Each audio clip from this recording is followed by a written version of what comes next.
ఖైదు చేసి లోపల పెట్టేశాడో వాడిని మీరు విడుదల చేస్తున్నాడా, లేకపోతే నూతనముగా మారిన నీలో జీవిస్తున్న క్రీస్తుని నువ్వు విడుదల చేస్తున్నావు? ఒకసారి పరిశీలించుకోండి. ఇప్పటి వరకు మీ పాత జీవితాన్నే మీరు జీవిస్తూ ఉన్నారా? ఇంకను కేవలము నామమునకు మాత్రం బాప్తీసం తీసుకొని యేసుక్రీస్తుని చూపించకుండా సాక్ష్యము కలిగిన జీవితాన్ని జీవించకుండా ఇంకా పాత జీవితమే జీవిస్తూ ఉన్నారా? ఇంకా సమయం ఉంది. దేవుని కృపను పొందుకోండి.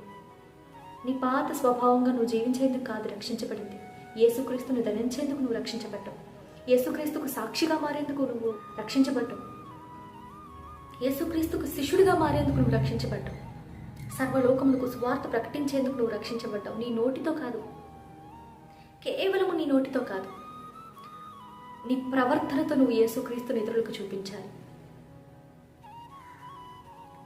దేవుడి వాక్యాన్ని దీవించును గాక. Praise the lord.